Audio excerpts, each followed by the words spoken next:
My name is Peggy Castro, and I'm here to introduce you to a book. It's called Drawing on the Right Side of the Brain, and it's a really radical way of looking at the brain, but a very conventional way of teaching drawing. So let me give you a little bit of introduction about the author and the book.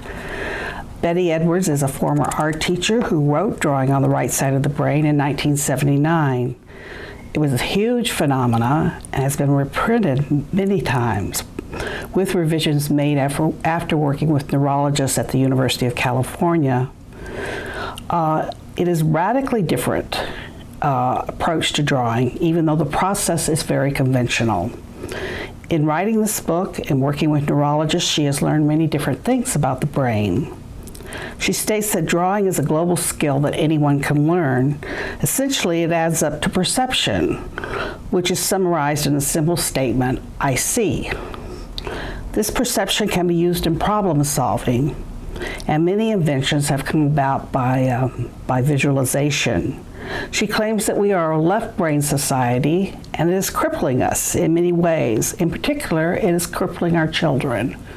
We do not teach arts in the school. It is rote memorization. And drawing is an easy and cheap way to focus on the arts. And this rote memorization leads to a lot of things. I think addictions and even political extremism. It just leads to a very unhealthy state. I myself have a running battle with my left brain. I was interested in art at an early age and grew discouraged when I compared myself to others. Luckily, I persisted and continued taking art classes, but I struggle. It is hard for me to slow down and draw. My left brain wants it done fast and perfect. Of course, it's not. Anyway, I am learning that comparisons are odious and trying to develop my own particular method of drawing, which, like handwriting, we all have. I am going to learn along with you, and hopefully we will make some progress in taming the left brain. Another facet that Ms. Edwards has been working on is neuroplasticity. Neurologists have found that the brain continues to grow and change even as we age, which is radically different from how we used to perceive the brain. This neuroplasticity happens when we stimulate the brain, and drawing is an excellent way to do this. This is especially important for us seniors. She's found that drawing can lead to being in the zone, an experience you find when you meditate or even when you reach a deep state of concentration, which can only be accessed by turning off the left brain. Ms. Edwards provides several drawing exercises to help us do that.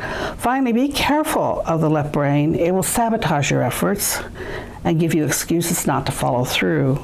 Just picking up a pencil, drawing anything, getting an adult coloring book, or doodling is a way to turn off the left brain.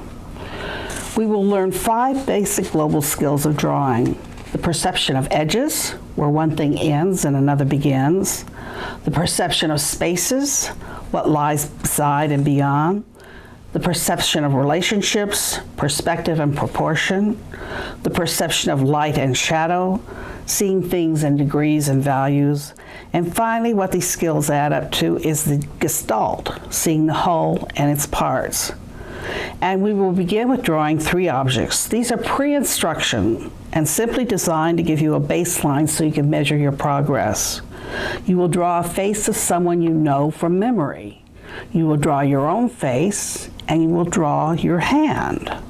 She suggests using a drawing board and taping a mirror to the wall.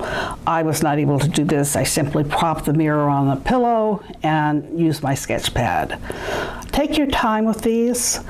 You can do them one at a time or all together, but take your time. None of these assignments are easy.